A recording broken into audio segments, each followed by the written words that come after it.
Hello everybody, welcome to आपकी class. पिछली video में हम लोगों ने बात करी थी डिविजिबिलिटी, डिवीजन एल्गोरिथम और साथ ही साथ मॉड्यूलो कॉन्ग्रुएंट पे हम लोगों ने थ्योरम नहीं उसका कॉन्सेप्ट सीखा था और उस पर क्वेश्चन लगाए थे छोटे छोटे क्वेश्चन और थोड़ा सा ट्रिकी क्वेश्चन जो होते थे वो हमने लगाए थे। तो हम लोग पढ़ क्या रहे थे, क्लास 12th की अप्लाइड मैथमेटिक्स 241 कोर्स। ठीक है, कोड हमारा 241 होता है वो, और जो हमारा मैथमेटिक्स होता था उसका कोड होता था 041। तो अभी हम लोग स्टार्ट करेंगे आज कॉन्ग्रुएंट मॉड्यूलो जो होता है उसकी थ्योरम के साथ। काफ़ी अच्छी अच्छी थ्योरम होती, काफ़ी दिमाग सरल दिखने में, दिमाग घुमा देने वाली थ्योरम भी होती हैं। काफ़ी ऐसे टर्म होते हैं, स्टेप होते हैं जो बुक में सॉल्व नहीं किए होते हैं, तो उससे क्या होता है बच्चों को काफ़ी दिक्कत होती है कि ठीक रट तो लेंगे पर बीच में ये ऐसा लगता है कि जंप ले लिया गया लंबा सा। तो वो सारी चीज़ों पर मैं बात करूंगा ताकि आपको सारे स्टेप आराम से क्लियर हो जाए। तो आज हम लोग स्टार्ट करेंगे थ्योरम के साथ। बाकी पिछली वीडियो नहीं देखा आपने तो जरूर देख लीजिए ताकि आपको थोड़ा समझ में आए। अगर आपको डायरेक्टली ये समझ में आ रहा है तो आप देख सकते हैं, आपकी मर्जी।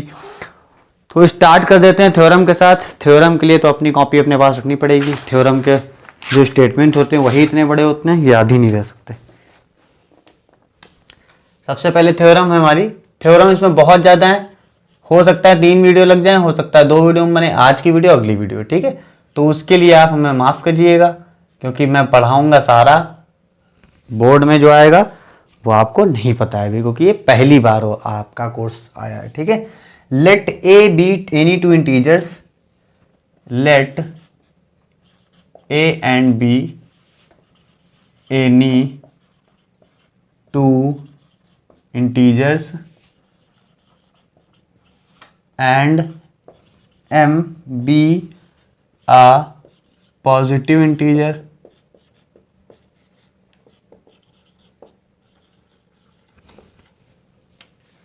देन आप लोग को ये तो पता ही है, a congruent to b mod m if a is equal to B plus M q for some integers. क्या कह रहा है कि अगर 2 इंटीजर आप ए और बी ले लेते हैं, है ना, और साथ साथ में एक एम भी है जो कि पॉजिटिव रहेगा, ग्रेटर देन 1 भी होता है, ये भी आपकी चीजें जो हिडन है ध्यान रखिएगा। तो अगर a congruent to B modulo m है तो ये टर्म भी सही, ये एक्सप्रेशन भी सही होगा। अगर ये एक्सप्रेशन है, इफ का मतलब क्या होता है, मैंने पिछले वीडियो में पूछा था, अभी तक किसी ने बताया नहीं है। पता नहीं बताया, मैंने तुरंत रिकॉर्ड करने लगा हूं, हो सकता है कोई बता भी दे। तो a is equal to B plus M q जो होगा वो होगा तो ये भी ट्रू हो जाएगा और ये होगा तो ये भी ट्रू हो जाएगा। यानी कि कन्वर्स भी जब प्रूफ हो जाता है, यानी कि आप इधर से गए इधर, ये भी सही है, इधर से गए इधर, ये भी सही है, एलएचएस से आरएचएस और आरएचएस से एलएचएस दोनों प्रूफ हो जाते हैं अगर, तो वो बोलते हैं इफ लिख के, है ना, कि ये इससे ये सही है, इफ देन, इसलिए डबल एफ लगा होता है। तो हम लोग स्टार्ट कहां से करेंगे, इस तरफ से, है ना, कि भाई a congruent to B modulo m तो होता ही है अगर 2 इंटीजर हैं तो। ठीक है, इसको आप लिख सकते हो, मैंने क्या बताया था कि a minus B divided by M कितने बार में, मान लो q टाइम में। ठीक है, यही होता था। इसको आप लिख दोगे फिर a माइनस बी, ये बहुत सिंपल है, इसको ज़्यादा टेंशन लेने की जरूरत ही नहीं है। यहां से आपका बन गया a is equal to B plus M Q. यानी कि अगर a congruent to B modulo M होगा तो आप ये टर्म आप लिख सकते हो उसकी जगह पर डायरेक्टली। ये हो गया। कन्वर्स देख लेते हैं, कन्वर्स में क्या होता है, जो आपकी रिजल्ट आया है उसको लेके चलेंगे स्टार्टिंग से। अगर a is equal to B plus M Q है तो क्या कॉन्ग्रुएंट वाला होगा, देखते हैं। a minus B is equal to M Q, a minus B divided by M is equal to Q.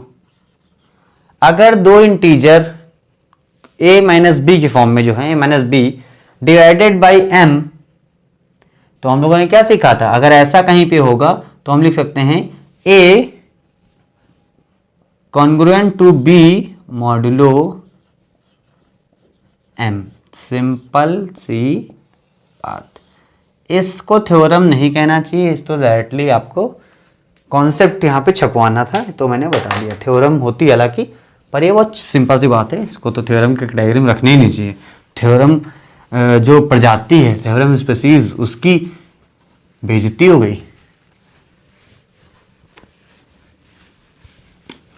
कुछ थ्योरम ऐसी होती हैं जो बहुत अंडरस्टूड होती हैं, पहले से ही फिक्स होता है और आप बहुत इजी होती हैं, वो मैं प्रूफ नहीं करवाऊंगा, वो आप भी प्रूफ करने की कोई जरूरत नहीं, उसको आप ऐसे ध्यान रखिए। खाली a congruent to B modulo M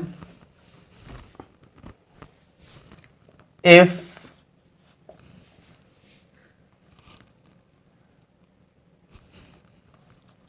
and b नहीं, c congruent to d modulo m, then अगर दो दिए हुए हैं इस तरीके से कुछ भी, तो आप दोनों इधर वाले इधर को प्लस कर दो, A plus C congruent to B plus D module M. A वाला सी के साथ, बी वाला डी के साथ, पर मॉड्यूल एम जो है वो सेम होना चाहिए, तब ऐसा आप लिख सकते हैं। ठीक है, अब देख लेते हैं अगला। हमारा अगला रिलेशन जो है वो थोड़ा सा इंपॉर्टेंट है, डायरेक्टली आपको एक नाम से भी पूछा जा सकता है, तो वो नाम भी याद रखिएगा। ठीक है, मैं लिख भी दूंगा यहाँ पे, बुक में नहीं है पर इंपॉर्टेंट है, यूज भी हो सकता है कहीं पे, इसका मतलब जो भी थ्योरम का जो रिजल्ट है यूज भी हो सकता है। थ्योरम नंबर 3 जो है उसको बोलते हैं इक्वी वैलेंस रिलेशन। यार अभी डाला था, इंक बहुत जल्दी खत्म हो गई। इक्विवेलेंस रिलेशन में आपको क्या प्रूव करना है कि a congruent b modulo m if का मतलब जानते हैं आप, if A congruent to B modulo m then a mod m is equal to b mod M.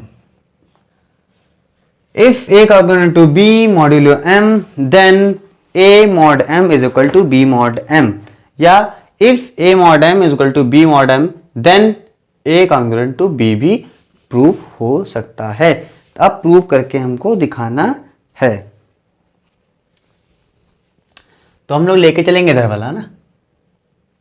पहले लिख लेते हैं let A is equal to M Q1 plus R1 and B is equal to M Q2 plus R2। क्यों लिखा है बताता हूं। देखिए क्या होगा, कोई भी नंबर A हो चाहे B हो, अगर वो M से डिवाइड हो रहा है तो M से Q टाइम में डिवाइड होगा और साथ साथ में कुछ रिमाइंडर होगा, ये आप जानते हो। तो कोई भी दो नंबर आप इस फॉर्म में लिख सकते हो। ठीक है, यहां पे क्या है, where Q1 Q2 R1 R2 R integers, ऐसे आप छोटा सा लिख के यहां पे डाल सकते हो। अब लेके चलेंगे हम A congruent to B mod M, इसको आप लिख क्या सकते हो, A minus B is equal to क्या लिख दें M, और Q मत लिखिएगा, Q लिखेंगे तो कंफ्यूजन होगी, K लिख दीजिए, K टाइम। ये आपको पता है कैसे हो रहा है, आपको पता होना ही चाहिए कि A minus B divisible by M K time में। ठीक है, यहां लिख दिया A is equal to B plus M K। A की जगह पर पढ़ा रहने दो A, B की जगह पर डालो B की value M Q2 plus R2 plus M K। इतना समझ में आ गया होगा मेरे हिसाब से। A is equal to M common ले लो तो क्या हो जाएगा, Q2 plus Q2 sir plus K plus R2। अगर इस टर्म को आप सही से देखें, इसको थोड़ा सा अरेंज करते हैं ना, अगर इसको सही से लिखें तो ऐसा नहीं लिख सकते हैं, A is equal to m, और ये पूरा टर्म को एक मान लो, जैसे ये मान लो कैपिटल Q प्लस R2। अब A नंबर मान लो 14 है, A नंबर मान लो कितना है 14 है, 15 मान लो, और ये 4 जो कि M है, ये A है, ये M है, ठीक है। A नंबर M से Q टाइम में डिवाइड हो रहा है। देखो Q टाइम में कितना, 4 3 जा 12, रिमाइंडर कितना 3, ठीक है।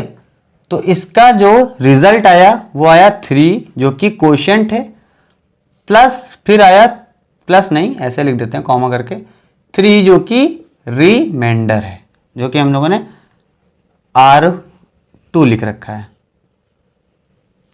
ठीक है।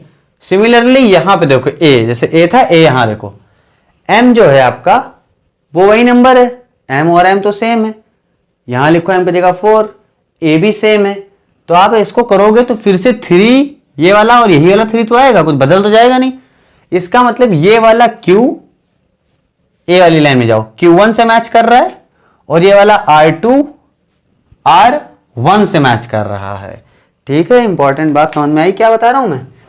यहां पे देखो जो टर्म आपका अभी निकल के आया है उसको आप लिख सकते हैं कि भाई Q तो बराबर ही था, ये आ गया A equal to M Q2 time में, या Q1 था Q1 लिख लो, प्लस R2, इक्वेशन नंबर 2, और ये मान लो ये 1 थी, ये 2 थी, तो ये 3 मान लो, है ना। फ्रॉम 1 एंड 3 सब चीज सेम है, तो R1 R2 भी क्या होगा, सेम होगा। R1 is equal to R2, R1 और इक्वल टू R2 आ चुका है, तो उससे ये बात प्रूव कैसे होगा कि A मॉडर्न B मॉडर्न बराबर है। तो यहाँ पे थोड़ा सा अगर आप चाहते हैं कि असलियत में देखना चाहते हैं इसके अंदर क्या हो रहा है, तो वो मैं दिखाता हूँ आपको कैसे प्रूफ हो रहा है। A मॉडर्न को मान लो K1 है, K1 is equal to A mod M, और आपको पता है जब भी कोई ऐसा चीज़ होती है उसको आप लिख देते हो K1 minus A upon M, यानी कि M Q लिख दो, कोई दिक्कत की बात नहीं है। इट इज इम्प्लाइड दैट क्या हो जाएगा आपका, K1 is equal to A plus MQ, ठीक है। सिमिलरली अगर आप दूसरे वाले को K2 मान लो, जो प्रूफ करना है, हमको प्रूफ क्या करना है, ये और ये बराबर है, तो K1 और K2 बराबर, ये भी प्रूफ कर सकते हैं। B मॉड M, यहां से वैल्यू जो निकलेगी होगा तो सेम काम ही, यहां हो जाएगा B प्लस MQ। अब यहां से दोनों इक्वेशन देखो, K1 की वैल्यू ये है, K2 की वैल्यू ये है, K तो है भी नहीं हमारे पास ना, हमने तो K बनाया है अपने तरफ से, तो K1 K2 भूल जाओ। ये value A plus MQ B plus MQ बराबर कब होंगे आप ही बताइए, जब A और B की वैल्यू बराबर हो जाए। अगर A की जगह 2 लिख दो तो क्या हो जाएगा, 2 प्लस MQ, ये B 2 प्लस MQ, तो A और B बराबर हो जाए, और A यहां पे क्या है, रिमाइंडर ही तो है यार, M टाइम में डिवाइड हुआ और A रिमाइंडर बचा, यहां पे B रिमाइंडर है, यानी कि अगर हमारे रिमाइंडर बराबर हो जाएं तो K1 और K2 बराबर हो जाएंगे, K1 K2 बराबर हो जाएंगे, मतलब A मॉड M और B मॉड M बराबर हो जाएंगे। क्या हमारे रिमाइंडर बराबर नहीं आ चुके यहाँ पे? समझने की कोशिश करना, थोड़ा सा कॉम्प्लिकेटेड हो जाती है ऐसी चीजें, पर मैंने बहुत इसका मतलब क्या बोलते हैं पोस्टमार्टम करके दिखाया आपको अंदर तक, कहीं बुक में ऐसा नहीं दिखा होगा, आप पूरा सर्च कर लेना गूगल, ठीक है। तो इससे हमको ये पता चल गया कि भैया A mod M is equal to B mod M, ठीक है। अब कन्वर्स लेके चलेंगे,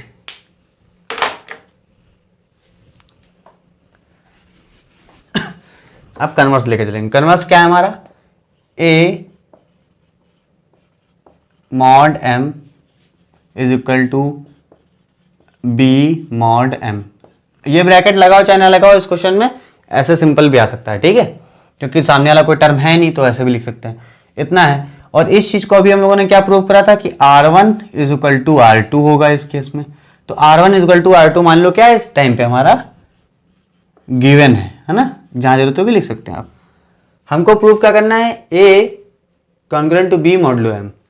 तो यहां हम क्या कर देंगे, आपका ले लेंगे पहले let A is equal to M Q1 plus R1, वही पुराना जैसे माना था। B is equal to M Q2 plus R2, R1 R2 remainder है, Q1 Q2 कोशेंट है, सब इंटीजर है यहाँ पे, ठीक है। तो अब यहाँ पे लिख लेंगे A माइनस बी, यहाँ पे कर रहे हैं अब खुद से, है ना। A minus B is equal to M Q1 minus M Q2 हो जाएगा प्लस R1 माइनस R2 हो जाएगा, ठीक है। A माइनस बी ऐसे लिख दिया दोबारा से, M कॉमन ले लिया, Q1 माइनस Q2 हो गया प्लस R1 माइनस R2 हो गया, ठीक है। अब क्या करेंगे यहाँ पे हम लोग, हाँ R1 और R2 गिवन था कि बराबर है, तो बराबर होंगे तो ये क्या हो जाएगा, जीरो हो जाएगा। तो A माइनस बी हो जाएगा आपका M Q1 माइनस Q2 और ये जीरो के बराबर, खत्म। Q1 माइनस Q2 कुछ भी हो, Q ही तो रहेगा एक, मान लो ये ऐसा हो जाएगा A minus B is equal to M और कोई Q हो जाएगा इसकी जगह। Q1 माइनस Q2 क्या होगा, कोई टर्म होगा ना, 3 4 5, तो उसको हमने मान लिया Q हो गया डायरेक्टली। और इस चीज को क्या हम ये नहीं लिख सकते सिंपली कि A congruent to B modulo M, 500 बार ये चीज आप जानते हो, लिखवा चुका हूं मैं। तो यहां से ये बात भी प्रूफ हो गई जो यहाँ पे प्रूफ करनी थी, ये लेके चले थे, ये प्रूफ करके गया। तो ये होता है इक्विवेलेंस रिलेशन। इक्विवेलेंस क्यों बोलते हैं इसको, क्योंकि दोनों तरफ से बराबर है, A मॉड M हो चाहे B मॉड M हो, दोनों बात में सही बैठेगा, दोनों बातें सही हैं, दोनों बातें एक दूसरे को इक्वल होती हैं। थ्योरम नंबर 4, ये बुक के हिसाब से नहीं, आर डी शर्मा के हिसाब से नंबरिंग नहीं करी मैंने, नंबरिंग खुद से करी है, क्योंकि कुछ चीज़ें बाहर से उठा ली तो वो नंबरिंग नहीं बैठ पाएगी। A congruent to B modulo M if M divides A and B and, यार सही तरीके से नहीं लिख पा रहा हूं, if M divides A and B, ऐसे लिख दो, and both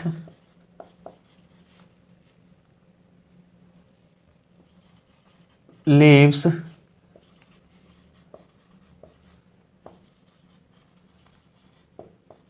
same reminder.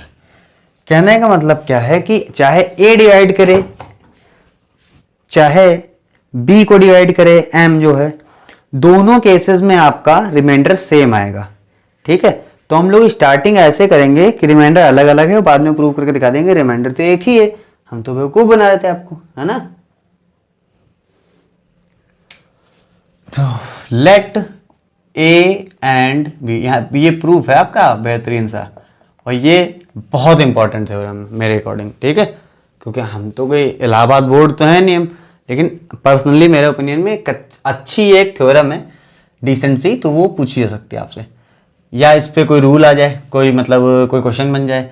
Late A and B are two integers divided by M and giving remainder R1 and R2 respectively,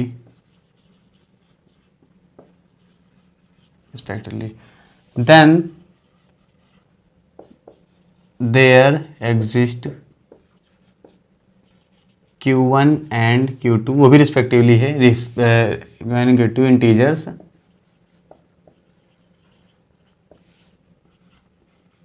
such that, ये सारी कहानी लिख दी मैंने पर आपको ऐसे ही समझ में आ जाएगा। Such that A is equal to M Q1 time में plus remainder R1 and b is equal to m Q2 time में प्लस रिमाइंडर R2। इक्वेशन की जरूरत पड़ेगी नहीं पड़ेगी मुझे नहीं पता है, तब तक के लिए बना लेते हैं। दो इक्वेशन हो गई। पहले वाले का A है जो कि M से डिवाइड हो रहा है, Q1 टाइम में रिमाइंडर R1 छोड़ रहा है। इस तरीके से दो बातें लिख दी हम लोगों ने, ठीक है। अब यहाँ पे क्या करेंगे, A माइनस बी कर लेंगे, ठीक है, A माइनस बी। और यहाँ पे क्या है कि A divides M divides A, M divides B, ये गिवन है ना, इस तरीके से गिवन है। ये बताना है कि रिमाइंडर सेम छोड़ेगा। तो A माइनस बी हो गया आपका, कितना हो जाएगा, A minus B is M Q1 minus M Q2 plus R1 minus R2। A minus B is equal to M Q1 minus Q2 plus R1 minus R2। अब इसको डिवाइड कर दो M से, dividing by M on both sides. M से divide कर दोनों side तो क्या हो जाएगा, A minus B divided by M is equal to, इसको थोड़ा थ्योरम के फॉर्म में लिखते हैं ना, M divides A minus B is equal to M divides M Q1 minus Q2 plus Q2, oh my God, R1 minus R2।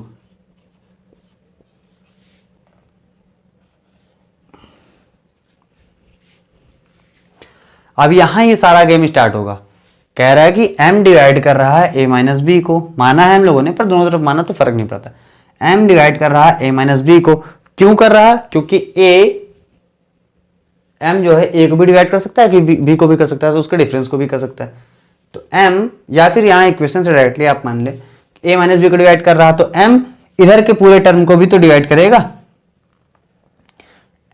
M divides M Q1 minus Q2 plus R1 minus R2। अब यहां से सबसे important चीज क्या है, M इस पूरे term को डिवाइड, चलो मैं मिटा के बताता हूं, ठीक, ध्यान रखो, ये बहुत इंपॉर्टेंट चीज है। बुक्स में इस तरीके से नहीं समझाया जाएगा, क्योंकि वहां पे कोई ह्यूमन बीइंग नहीं जो आपको हर एक बात समझाएगा। वो एक लैंग्वेज है रिटन, और आपको समझना होता है, तो रिटन चीजें कभी कभार थोड़ी कम समझ में आती। इंपॉर्टेंट चीज ये है कि मैं बता रहा हूँ, उस पर थोड़ा सा गौर फरमाना, फिर बाद में अगर अच्छा लगे मेरा शेर तो वाह वाह भी कर देना, है ना। चलो, M जो है यहां पे देखो, सिंस M डिवाइड्स, अगर पूरी बात भूल जाओ, ये वाला M भूल जाओ, तो क्या ये वाला M Q1 plus Q1 minus Q2 को डिवाइड कर रहा है, नहीं कर रहा है, कर रहा है। M divides Q1 minus Q2 separately. इतने को अकेले अगर देखा जाए तो डिवाइड करता नहीं करता, ये M Q1 माइनस Q2 को डिवाइड कर रहा है, ठीक। And M divides Q1 minus Q2 plus R1 minus R2, इस पूरे को भी डिवाइड कर रहा है। तो सोचो यार, जब हमारे पास इतना बड़ा नंबर है 5 प्लस 15, 5 प्लस 15 क्या है, ऐसा नंबर है जो 5 से डिवाइड हो रहा है, और साथ ही साथ में ये भी पता चल गया कि ये वाला जो है 5, ये 5 से भी डिवाइड हो सकता है। तो जब ये इससे भी डिवाइड हो रहा है और ये टोटल भी डिवाइड हो रहा है,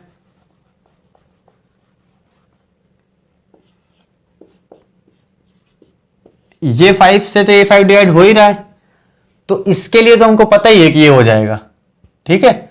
और ये भी पता है कि ये टोटल भी डिवाइड हो रहा है, तो जब ये भी हो रहा है टोटल भी हो रहा है, तो ये आपके सामने है कि ये वाला टर्म अलग से भी तो डिविजिबल होगा, होगा कि नहीं होगा। M Q1 माइनस Q2 तो डिविजिबल है ही, अंदर से पता चल रहा है, ये टर्म डिविजिबल है और टोटल भी डिविजिबल है, तो इसका मतलब ये वाला अलग से भी तो डिविजिबल होगा कि नहीं होगा। कहने का मतलब अगर 3 से 9, 3 से अलग से डिविजिबल है, फिर मिला 27, ठीक है, 27, ये भी 3 से डिविजिबल है, तो आप ये नहीं कह सकते हो क्या कि 9 प्लस 18 भी 3 से डिविजिबल है। 27 को ऐसे तोड़ दिया। अब ये तो पता ही है 9 डिविजिबल है, तो क्या 18 डिविजिबल नहीं होगा, बचा है जो, तो जो टर्म हमारा बचा वाला है वो भी डिविजिबल होगा। इससे हमको ये पता चल रहा, it implies that m divides r1 minus r2। ये चीज बुक में डायरेक्टली लिखी हुई है, वहां पे आप फंस सकते हैं, इसलिए मैंने इसको थोड़ा सा टाइम लेके बताया आपको।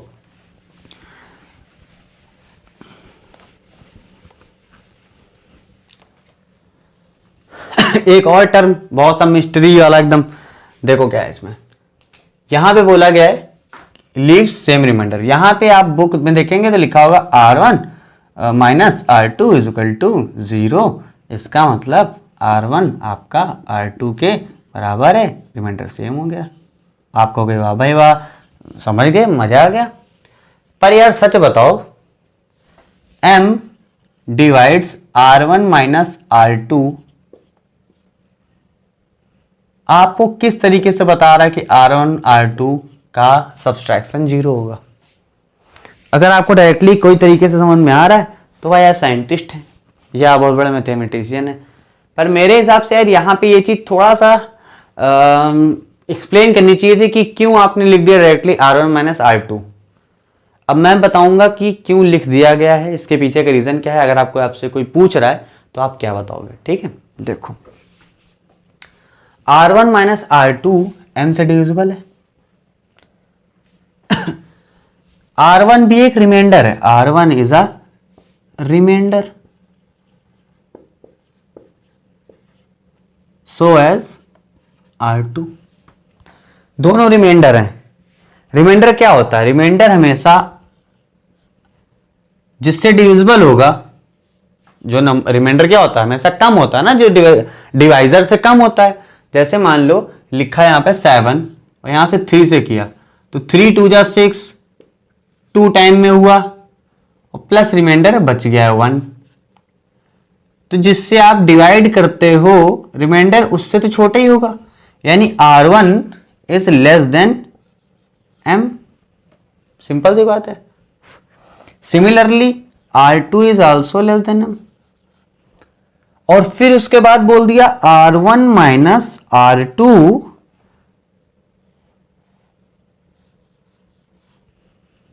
क्या r1 माइनस r2 आपका लेस देन m नहीं होगा क्या? होगा। अब सोच के देखो r1 माइनस r2 आपका लेस देन है m, ठीक है। तो r1 माइनस r2 कितना होगा, r1 माइनस r2 कितना होगा जो आपका क्या बोलते हैं कि m से कट जाए, छोटा भी है, छोटा भी है और m से कट भी रहा है। और सबसे इंपॉर्टेंट बात, m0 खुद हो नहीं सकता है, m1 तक नहीं हो सकता है। अब देखो इंपॉर्टेंट चीज दोबारा से बता देता हूं, अभी समझ में आ जाएगा। r1 माइनस r2 यहां पे आपका बहुत छोटा है m से यार, और कह रहा हम कटेंगे भी m से।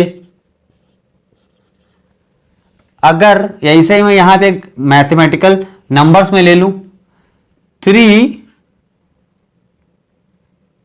7 से छोटा भी है, 3 r1 माइनस r2 की वैल्यू है मान लो 7 से छोटा भी है, और कह रहा हम कटेंगे भी। कैसे कटेगा बताओ?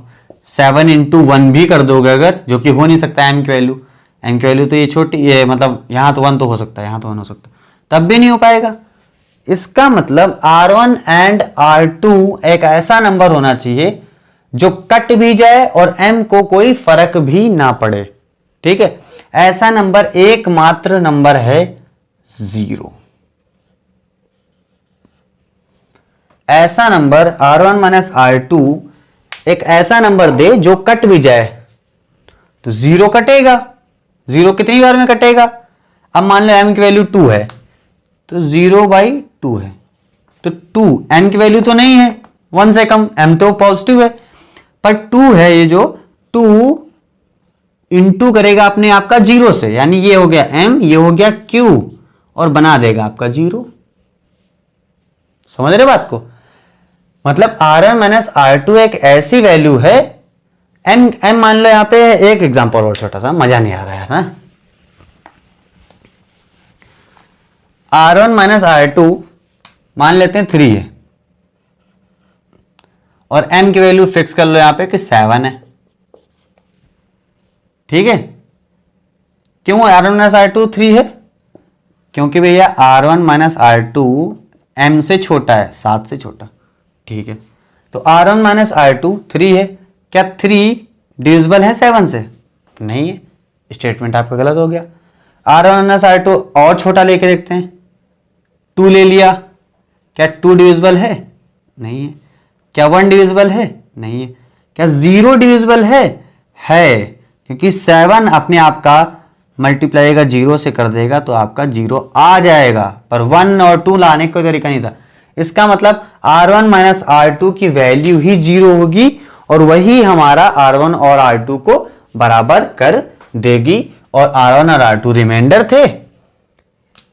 यहां से पता चल गया R1 माइनस R2 हमारा 0 है, और वो दोनों इक्वल हो गए। सिंपल सी बात है, लीव्स सेम रिमाइंडर।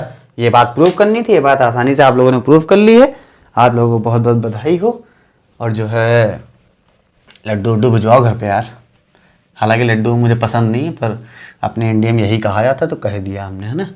अगर कुछ भिजवाना है तो बढ़िया आइटम भिजवाना है ना, ये सड़े सड़े लड्डू वाला सिस्टम नहीं चलेगा। अब कन्वर्स प्रूव करते हैं, है ना। कन्वर्स प्रूव करेंगे कि R1 माइनस R2 है। R1 is equal to R2 given है। A की वैल्यू कितनी थी? M। लेट कर लो यहां पे अपना, लेट अपना पुराना जिंदाबाद। और B की वैल्यू है M Q2 प्लस R2, है ना। मैं ज़्यादा इधर नहीं देखता हूं इसलिए क्योंकि मेरी आदत नहीं है, पर आप इधर जरूर देखो क्योंकि आपकी आदत नहीं होगी तो समझ में आ जाएगा। ठीक है, ये हो गया। उसके बाद हमको पता है कि A माइनस बी अगर लिखना चाहो आप लिख सकते हो, तो यहां पर लिखना पड़ेगा M Q1 minus Q2, common मैंने पहले ले लिया, बार बार लिखने की जरूरत नहीं। R1 minus R2, A minus B, it implies that M Q1 minus Q2। समझदार लोग समझ गए होंगे कहां जा रहा है हिसाब किताब। प्लस 0, 0 मतलब 0 को गैप कर दो, तो क्या हो गया? A minus B divided by M is equal to Q1 minus Q2 आप मान लेते हैं। Late Q1 minus Q2 Q ही है ना, तो Q हो गया। It implies that A is equal to B plus MQ, और ये थ्योरम कराए थे भी। इसका मतलब क्या होता है? A congruent to B modulo M। ठीक है, आप समझ गए, दोनों तरफ से प्रूफ हो गया। पहले हम लोगों ने रिमाइंडर बराबर प्रूफ किया, और इस बार हम लोगों ने उसका उल्टा प्रूफ करके दिखाया। एक थ्योरम और करा दूं क्या? लग रहा है टाइम है अभी थोड़ा सा। टाइम तो नहीं, अगर सच्चाई दिखा दें तो दिमाग खराब हो जाएगा आप लोग को। कितनी रात की वीडियो बना रहा हूँ, कम से कम नहीं तो बज रहा होगा 12:30, डेढ़ बज रहा होगा। क्यों? क्योंकि यार बहुत रात तक शोर मचता हमारी तरफ, क्या कर लें। इसी चक्कर में बहुत सारे दिन ऐसे होता है कि मैं सोचता हूँ वीडियो बनाऊंगा और बना नहीं पाता हूँ।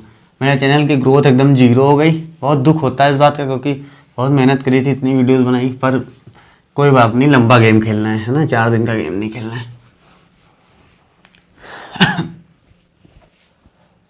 4 हो गए थ्योरम, 5वीं थ्योरम देख लेते हैं।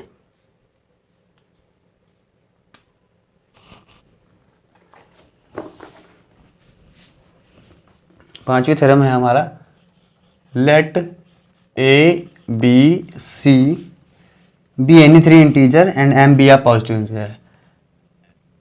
R integer लिख लेना है ना, and M be a positive integer, ये भी पता है आप लोग को। तो प्रूफ करना है, देन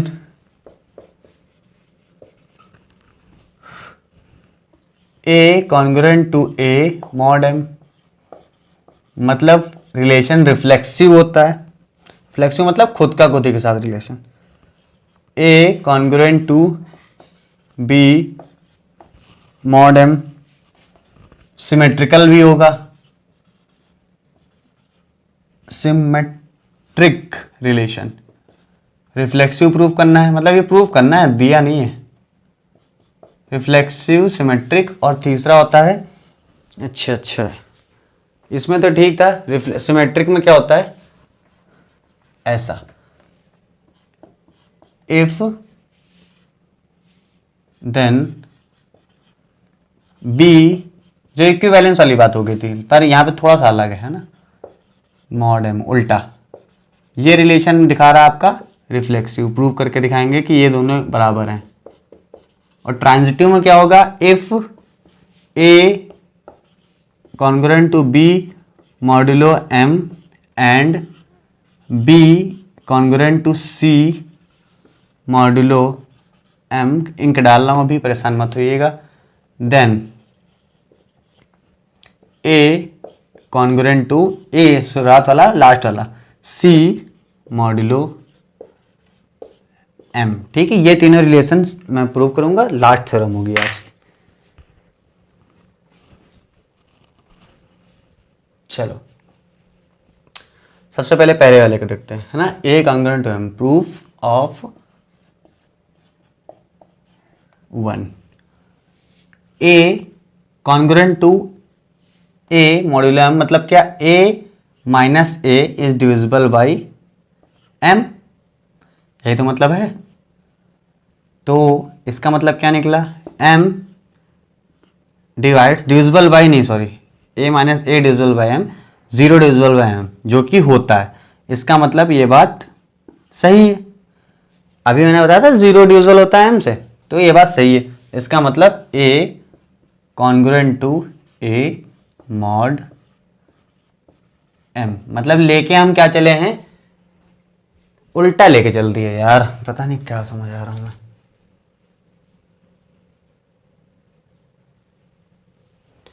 ऐसे भी समझ सकते हो, दोनों तरीके से सही है। इसको बुक में जो दिया है थोड़ा सा सही नहीं लग रहा मुझे, मैं अपने तरीके बताता हूँ। इसको आप लिख सकते हो कि m डिवाइड्स 0, इसका मतलब m divides a minus a minus a, मतलब अब यहाँ पे मैंने क्या सिखाया था आपको कि अगर इस तरीके से कहीं पे लिखा हुआ है तो आपको उसको लिख सकते हैं a is equal to am plus q, ठीक है,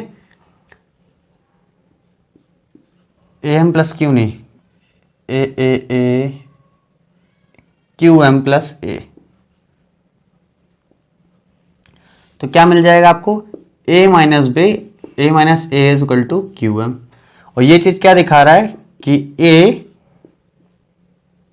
congruent to a mod m, ये प्रूफ 1 हो गया आपका। इससे प्रूफ हो गया कि आपका रिफ्लेक्सिव रिलेशन होता है। यार ये राइटिंग ना देखो, अब आगे ध्यान देते। प्रूफ बता, proof 2, A and B modulo M है। तो अगर इधर वाले लेके चले हम लोग, है ना, देखो रिफ्लेक्सिव रिलेशन का मतलब यही प्रूफ ही करना था, तो ये लेके चले थे, गिवन इवन कुछ नहीं था, अपना लॉजिक से करा। इस बार बोला ये गिवन है तो ये प्रूव करके दिखाओ, तो ये लेके चलेंगे, a congruent to b mod m means a m divides a minus b. एक बात बताना आप लोग, पहले यहां लिख देता हूं, M divides minus a minus B. क्या ये बात सही है गलत है? 4 डिविजिबल बाई 2 सही बात है।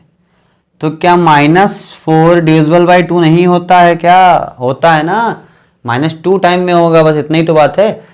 तो m डिवाइड्स a, इसका मतलब m divides minus a also. तो m divides a minus b, इसका मतलब m divides minus of minus a by b। इसको आप उल्टा लिख दीजिए, m divides minus a plus b हो जाएगा, माइनस a प्लस b। इसको फिर आप पलट के लिखिए, b पहले ये बाद में। तो जब a माइनस बी होता है तो a कॉन्ग्रुएंट b होता है। तो जब b माइनस a है तो क्या हो जाएगा, b congruent a modulo m। यहां पे मैं लिख दूं मिटा के ही लिख देता हूं मैं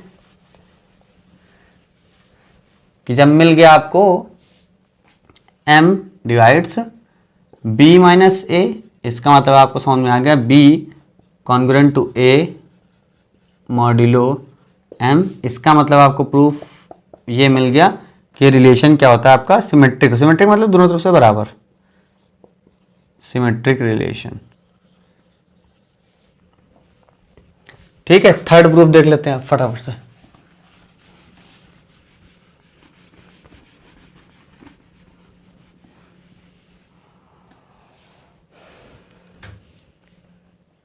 थर्ड प्रूफ क्या है आपका? ट्रांजिटिव है ना। A congruent to b mod m, मतलब ए माइनस बी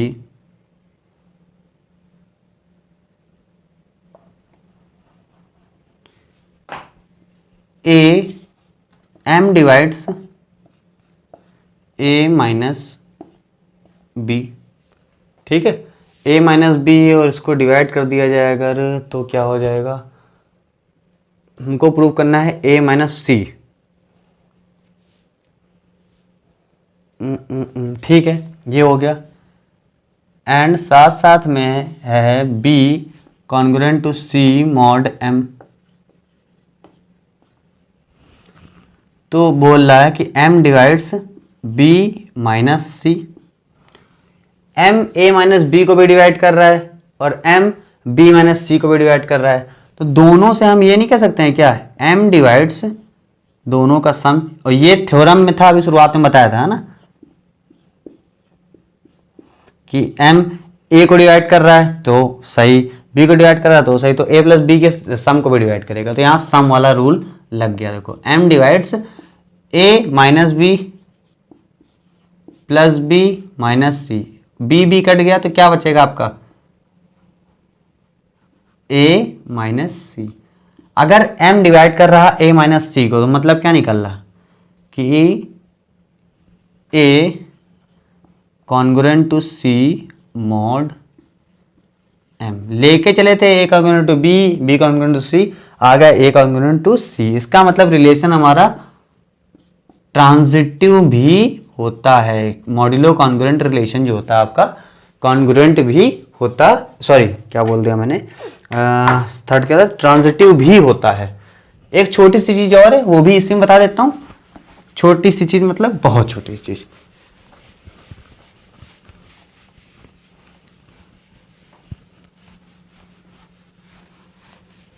चलो ये सब बाद में मिटाता हूं, पहले बता देता हूं।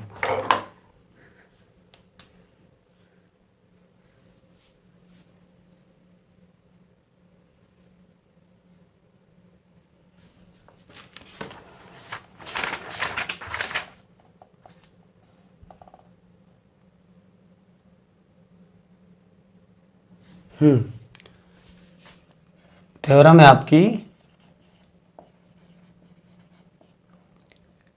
सिक्स्थ थ्योरम है क्या ये? सिक्स्थ थ्योरम आपकी ये हो जाएगी। सिक्स्थ थ्योरम देखिए क्या है आपकी। ठीक है, कह रहा है कि a congruent to 0 mod m, b की जगह पर आपका फिक्स हो गया कि 0 होगा mod m if I double F m divides a। ठीक है, लेके करते हैं a minus 0 divides m, a minus 0 divides m, यानी a क्या लिख दिया यार, ये जो अपना मैथ वाला डिवाइड होता है वो नहीं यहाँ चलता है। m डिवाइड्स a माइनस 0, इसका मतलब m डिवाइड्स a। ये बात तो प्रूफ हो गई। आप कन्वर्स लेकर चलो सिंपल सा कि अगर m डिवाइड्स a तो m डिवाइड्स a माइनस 0 भी, m माइनस 0 तो हो जाएगा a congruent to 0 mod m। हालांकि ये बताने लायक नहीं था पर मैंने आपको बता दिया, कोई दिक्कत नहीं हो जाएगी उससे।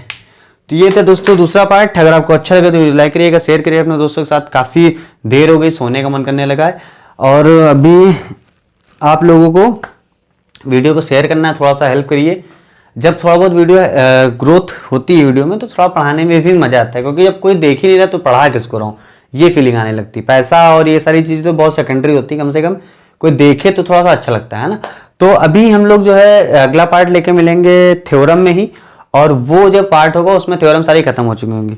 बहुत जगह पर आपको शायद सारी थ्योरम ना कराई जाए, हो सकता है सारी इंपॉर्टेंट ना लगती हो किसी को, पर होता क्या है जब क्वेश्चन करेंगे हम उसमें तो प्रॉब्लम ये आएगी कि वहाँ पे कुछ थ्योरम यूज हो गई, अब वहाँ पे सडनली बताना पड़ेगा कि ये थ्योरम ये वाली थी, मैंने बताया नहीं, तो वो सब नहीं होना चाहिए।